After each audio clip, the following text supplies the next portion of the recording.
Welcome back to another Post Media Ottawa Senators panel. I'm Bruce Garrioch, pleased to be joined today by Wayne Scanlan of Sportsnet.ca and the French radio play voice of the Senators on Unique 94.5 FM. It's Nick St-Pierre. Guys, thanks for joining me as the Senators are coming off, as we speak today, a 8-2 victory over the Florida Panthers Tuesday night at the FLA Live Arena. An unlikely victory, Nick. The first time they scored 8 goals since 2012. They won 5 of their last 6. Is there any reason to talk about them making the playoffs this spring? No. We have to talk about winning though, because I think what's important is to create actually that vibe of winning and being a team that's playing to the level of its identity, that found its strides. So just to actually prepare for next season, because I think we pretty much gave up for the hopes this season. Prepare the base for next season, give them the chance to actually play without pressure. And I think the results are there right now. That first line is magnificent. And hopefully we'll actually pile some wins before the end of the season. But as far as the playoffs, no, I don't think so. Wayne, I looked at sportsclubstats.com just for the heck of it this morning. And while their chances are 0.3% better than they were yesterday, they're still at 0%. So I don't know how you go up from 0, but they have. They could put themselves in the mix with a little bit of a run, couldn't they? I saw you mention this on Twitter last night, and that kind of tweaked me. I really think they can. And, I may have to subject myself to a drug test when this video session is over saying that. But it's, Bruce, it's interesting because I don't think they looked at the big picture when they started in December. It was just about getting back to playing well, getting some practices together, some young guys maturing. And I don't think they need to look at the big picture now. But if they continue to win, and my point with that tweet last night was that, they're not going to be the team they were in November. They're a different group now. And those teams that were playing lights out, teams like Edmonton, teams like Tampa, Florida, they're due for a bit of a slide. They're hitting some injuries. They're getting COVID cases. Well, Ottawa's kind of been through that. They've had the worst, we hope, of the injuries. They've been through COVID. They had half the team riddled with COVID. They shut down for a week, and now they're back rolling. So, I see good things ahead, and I think they can get into the mix down the road if they can continue to play like this. The decision to send Michael Del Zotto down Saturday was explained by Coach DJ Smith as the club looking at development now. People thought that immediately meant that Jacob Bernard-Docker was going to get into the lineup on this road trip, and quite frankly, I think he will. But given that and the way they're playing, they still want to win, don't they, Nick? I mean, even if you're developing, you still want to win games. Exactly, but in what?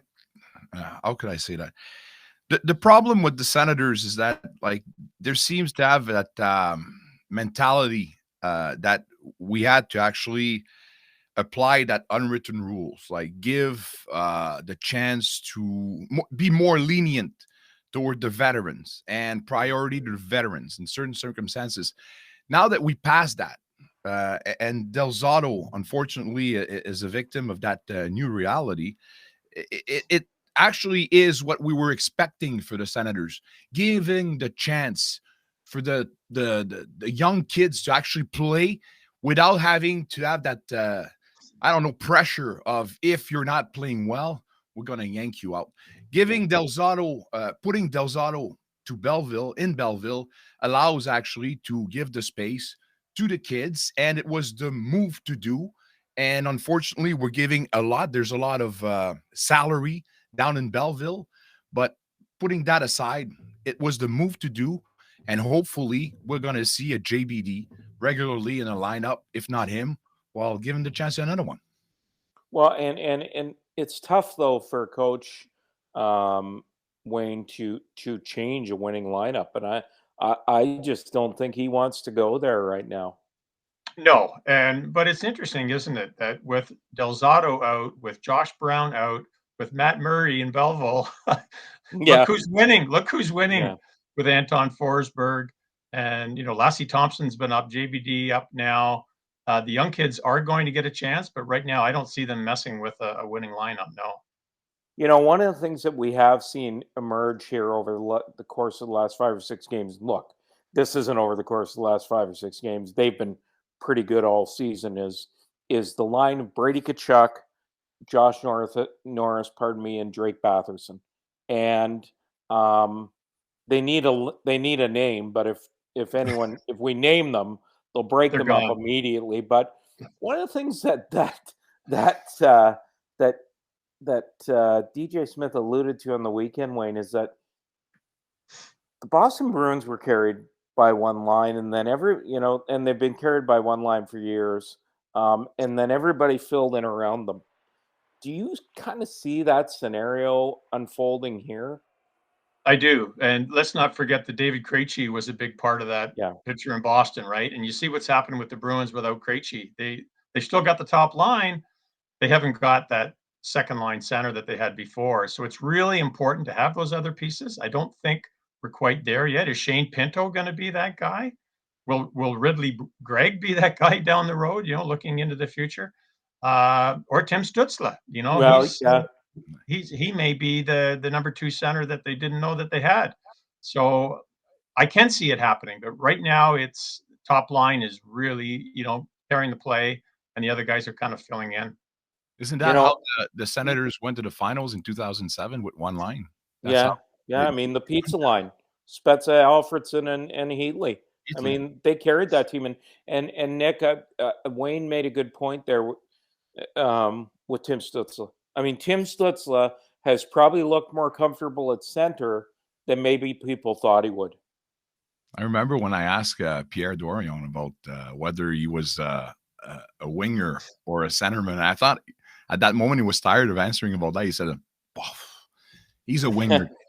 So I think forcibly with the situation, we actually opened the door, and thank God, because Tim Stützle looks so much at ease in the center. DJ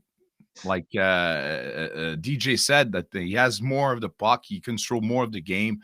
He's more responsible defensively. I think maybe it was an awakening, knowing the responsibility that a centerman has to do. So kudos, and hopefully we'll stick with that, and we'll keep him at center ad vitam aeternam, like we say.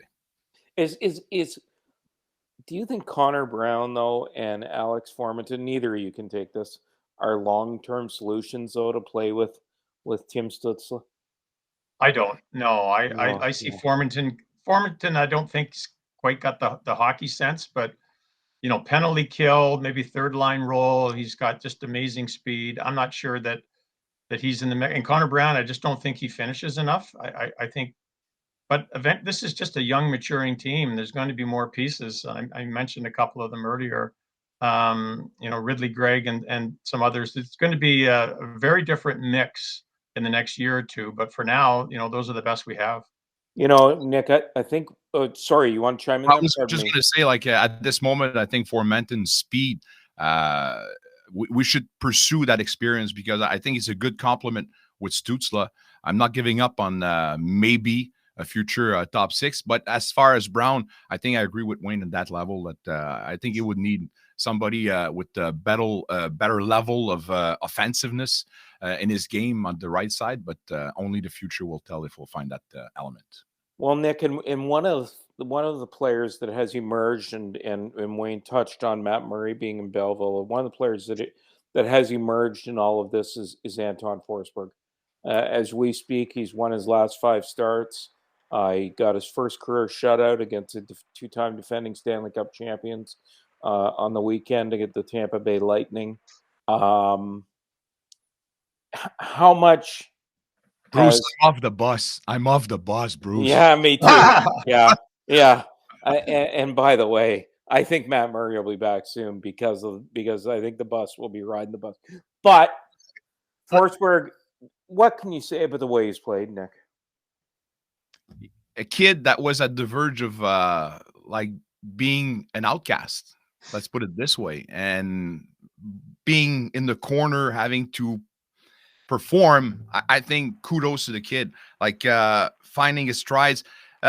Just the little things. We said, like, more controlling, being less of a, how could I say that, a blizzard, pardon me, in front of your net. The guy has found stability and confidence to his player playing in front of him. The little rebounds, his moving laterally, everything, all the little things gives confidence. And again, like, we have to respect the level of mental toughness for those guys. Yeah. It's not evident being the guy that makes the you make a mistake and you're the last one on the line, and you're the one that's showing off more. So Forsberg right now, kudos. I don't know if he's gonna shovel the card in the future, saying that could we keep him a little longer, but if he's just passing here, he's definitely going to be a good element to trade at the trade deadline if he continues like this. You know, Wayne, before we wrap up here, one of the things I did want to touch on is I think there were, and this is a total guess in the number, I think there were 16 cases of COVID-19 in the National Hockey League on Tuesday. I was going to say our NHL players going to be going to the Olympics. Are we? I'd rather discuss. Do you think we could see a pause from the NHL here, and just quickly from both you, in the next couple of weeks because of the breakout of the Omicron variant? Well, to use a term that we used a lot last year, I think everything is on the table, Bruce, and I could see a pause would be kind of a last resort type of thing. Are we going to see attendance limitations? Are we going to go back to empty arenas and the tight bubbles? I think anything is possible with the number of cases going around. You know, Nick, we've only just in the last couple of weeks resumed in-person availabilities with players. Do you see a dial back of the protocols and as Wayne said, perhaps empty rinks? You know, the holiday season is a big time for the National Hockey League. Now, Sorry, everything go ahead. seems to be pointing towards that, and unfortunately, that's unfortunate for everybody, all the elements. And as far as participating to the Olympics, the more I read about it, the more I listen to player Pietrangelo, McDavid, Leonard are saying, no, I'm sorry, I'm not going. I think we're all going to come to the conclusion that it's better maybe to pass this year and look for the next Olympiad. But that's not my problem at this moment. It's definitely going to be the NHLPA to decide. Well, let's hope we can all get our booster shots and we can continue with a normal life here. Thank you guys for participating in this week's Post Media Senators panel. We'll be back next week with a year-end review for Post Media in Ottawa. I'm Bruce Garrioch with Wayne Scanlan of Sportsnet.ca and Nick St-Pierre, the French play-by-play voice of the Ottawa Senators on Unique 94.5 FM.